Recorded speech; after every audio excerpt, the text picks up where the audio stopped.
Existe uma tragédia escondida em Kuroko no Basket que quase todo mundo ignora. E ela não tem nada a ver com as derrotas. Muito pelo contrário, ela começa justamente quando alguém vence vezes demais. Quando as pessoas lembram de Aomine Daiki, quase sempre pensam na mesma imagem. É um jogador absurdamente talentoso, capaz de atravessar qualquer defesa, marcar pontos de qualquer posição e fazer o impossível parecer a rotina. Pra muita gente, ele é simplesmente o jogador mais forte de Kuroko no Basket. Ele é o prodígio absoluto, o monstro da geração dos milagres. Mas teve uma pergunta que sempre me intrigou muito.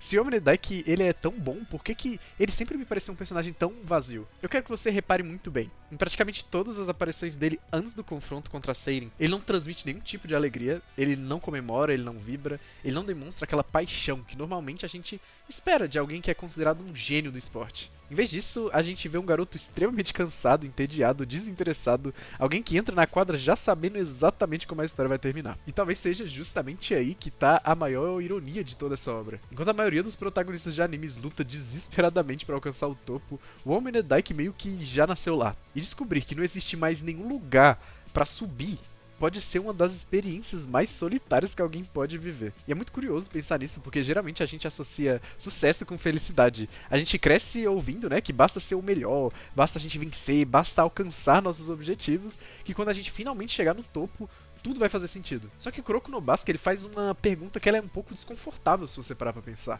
E se vencer fosse justamente um problema? E se a maior maldição que o Omine carrega não seja o seu talento absurdo, mas sim as consequências que ter todo esse talento gerou pra ele? Quanto mais você observa a trajetória dele, mais você percebe que a história dele nunca foi sobre basquete. Foi muito mais sobre isolamento, sobre propósito, sobre a própria identidade. Foi sobre o peso absurdo de carregar um dom que ninguém ao seu redor jamais conseguia acompanhar. Porque diferente do que a maioria das pessoas imagina, né? O Aomine ele não começa a história como uma pessoa arrogante. Na verdade é muito pelo contrário, ele era extremamente apaixonado pelo jogo. Ele jogava porque ele amava jogar. Ele sorria durante as partidas, ele treinava porque ele queria melhorar cada vez mais. Ele encontrava felicidade simplesmente por dividir a quadra com outras pessoas. Só que existe um detalhe que muda completamente a forma como a gente enxerga a evolução dele.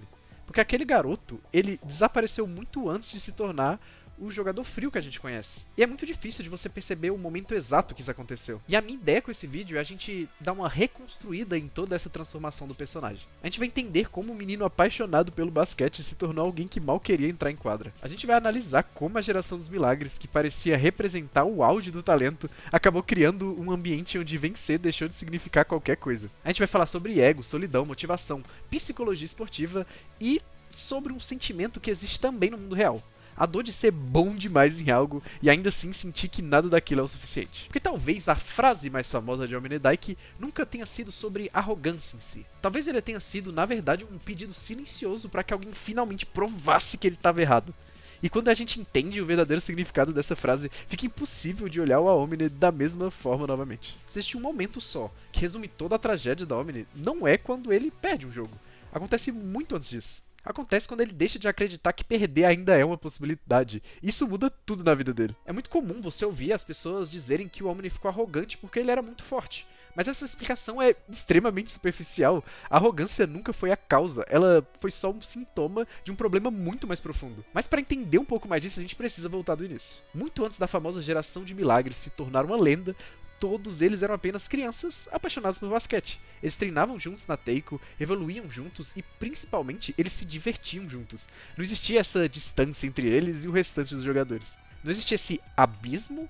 Existia apenas um grupo de jovens que era extremamente talentoso, descobrindo até onde eles poderiam chegar. E dentre todos eles, quando você para pra analisar, talvez o Omni fosse o que era mais apaixonado por jogar basquete. Isso parece contraditório quando a gente lembra da versão mais fria que a gente conhece mais tarde na história. Só que basta você observar as primeiras lembranças dele. Ele era muito impulsivo, muito sorridente, ele era competitivo no melhor sentido da palavra, e ele era completamente fascinado pela sensação de enfrentar alguém novo. O mais importante pra ele não era vencer, era descobrir coisas novas, era experienciar coisas novas. Era encontrar alguém que obrigasse o corpo dele a ir chegar no seu limite máximo. Esse detalhe é muito importante porque mostra que a felicidade do Omni nunca esteve ligado ao resultado da partida. Era muito mais ligado ao desafio.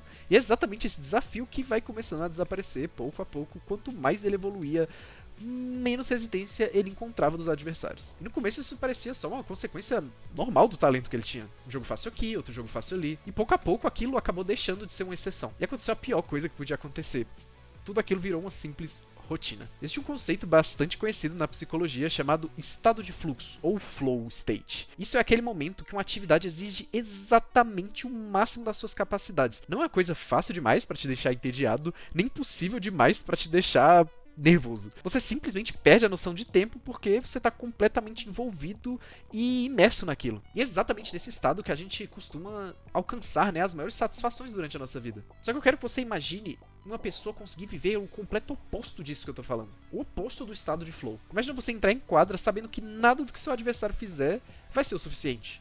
Imagina você descobrir, ainda adolescente, que aquilo que te dava mais alegria simplesmente parou de oferecer qualquer tipo de estímulo. É como você zerar o mesmo jogo centenas de vezes, utilizando todos os códigos e descobrindo cada cantinho possível. O que acontece é que depois de um tempo, vencer deixa de ser uma recompensa e vira só uma obrigação. E é exatamente aí que o Kuroko no Basket faz uma coisa que é muito inteligente. A obra nunca trata o talento como uma dádiva, né, como um presente absoluto. Ela mostra justamente que o talento é capaz de isolar as pessoas. Enquanto Kagami precisa escalar uma montanha, o Omine acorda todos os dias preso no topo dessa mesma montanha. E essa diferença muda completamente a forma com que ambos os jogadores enxergam o basquete. Pro Kagami, cada adversário representa uma oportunidade nova dele se provar, dele crescer. Mas já pro Omine, quase todos representam apenas mais uma confirmação de uma coisa que ele já sabe, que é que ele vai vencer o próximo jogo. E é justamente por isso que a vitória, no caso dele, deixa de provocar qualquer tipo de emoção. Essa é uma das maiores ironias da obra. A gente que é espectador, a gente olha pro Omine e pensa: cara, quem não gostaria de ser tão bom assim? Mas será que a gente gostaria mesmo? Porque esse talento extremo, ele cobra um preço. Quanto mais distante você fica das outras pessoas,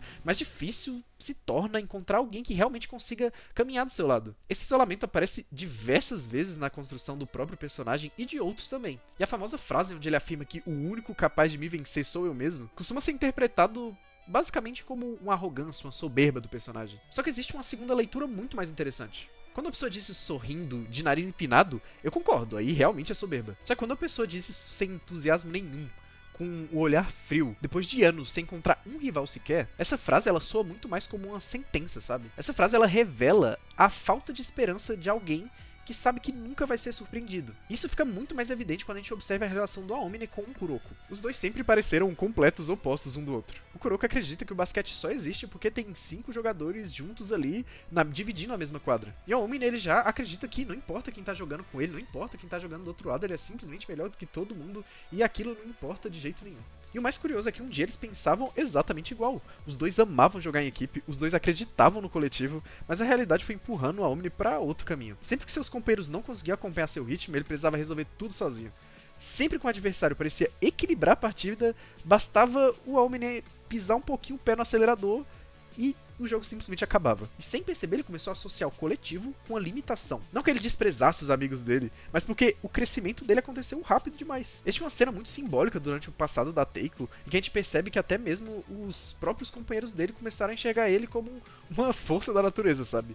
Isso mudou completamente a dinâmica do time. Eles deixaram de jogar com o Aomine, e eles passaram a jogar para o Aomine. E pode parecer uma pequena diferença, só que isso altera toda a identidade da equipe. Quanto mais a geração dos milagres se torna invencível, menos espaço existia ali para evolução. As vitórias foram se acumulando, os títulos foram aparecendo, os recordes foram aumentando, só que a diversão simplesmente desapareceu. E é muito interessante a gente pensar que esse não é um problema exclusivo do Aomine. Cada integrante da geração dos milagres reage de uma forma completamente diferente ao mesmo ambiente. O Midorima, ele transformou tudo em uma disciplina doentia. O Murasakibara passa a desprezar quem ele considera fraco. O Kizzy, ele busca constantemente alguém pra copiar e superar. O Akashi, ele desenvolve uma visão quase absoluta e deturpada de controle. E o Aomine, ele simplesmente perde a motivação. Todos eles sofrem por consequências diferentes, só que pela aquela mesma realidade que eles viveram juntos. E talvez seja justamente por isso que essa geração recebe um nome tão simbólico. Eles eram milagres. Só que milagres não acontecem todos os dias. E esses milagres, nesse caso específico, simplesmente romperam o equilíbrio de tudo. E quando um grupo inteiro rompe esse equilíbrio ao mesmo tempo, as consequências atingem todo o esporte ao redor deles.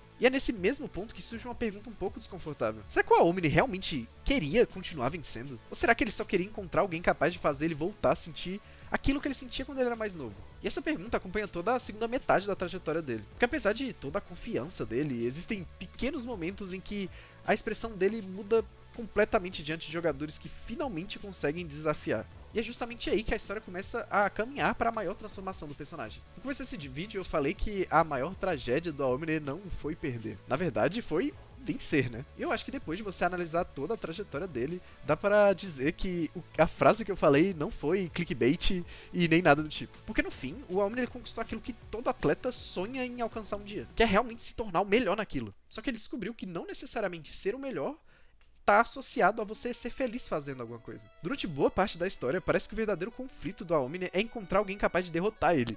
Só que, olhando com mais calma, a gente percebe que esse nunca foi o objetivo principal dele. O que ele realmente procurava era um motivo pra voltar a amar aquilo que ele sempre definiu na vida dele. E existia uma diferença enorme entre essas duas coisas. A derrota por si só, ela não resolveria problema nenhum dele. Se ele simplesmente perdesse pra alguém muito superior, provavelmente ele sentiria apenas frustração. O que ele precisava era de uma partida em que ele fosse obrigado a entregar tudo de si. Uma partida em que cada pontinho que ele fizesse tivesse o seu devido valor. E que cada decisão que ele tomasse dentro da quadra realmente importasse. Uma partida em que o resultado permanecesse incerto até o último segundo. Ele precisava voltar a sentir esse tipo de emoção. Ele precisava voltar a sentir expectativa. Ele precisava voltar a entrar em quadra sem saber o que aconteceria ali pra frente. E é justamente por isso que a transformação dele é tão interessante. Quando ele finalmente encontra adversários capazes de empurrar ele até o limite. A gente não vê só um jogador lutando pra vencer. A gente vê alguém recuperando todo o brilho nos olhos. E esse detalhe ele faz toda a diferença porque a gente vê que a vitória deixa de ser o foco. É todo o processo que volta a importar. A competição volta a ser divertida, o desafio volta a existir.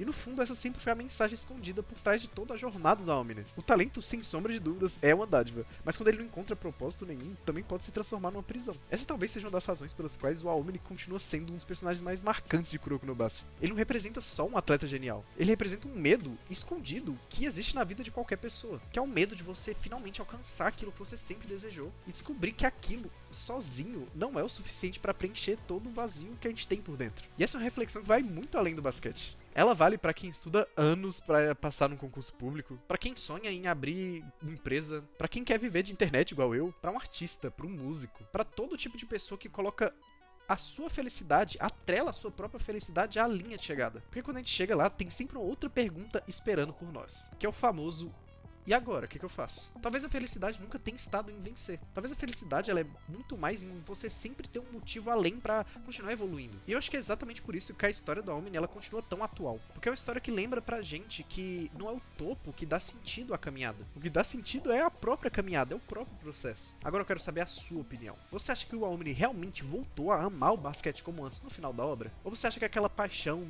juvenil dele nunca vai ter como ser 100% recuperada? Escreve aqui nos comentários que eu quero muito ler a interpretação de cada um de vocês. Porque esse é um daqueles personagens que eu sinto que tem potencial para render discussões incríveis. E se você gosta desse tipo de análise, já aproveita para assistir o vídeo que tá aparecendo aqui na tela em algum lugar, porque eu tenho certeza que ela vai te fazer enxergar outra obra ou outro personagem por uma perspectiva completamente diferente. Muito obrigado por ter assistido até aqui, até o próximo vídeo. Valeu, falou, tchau!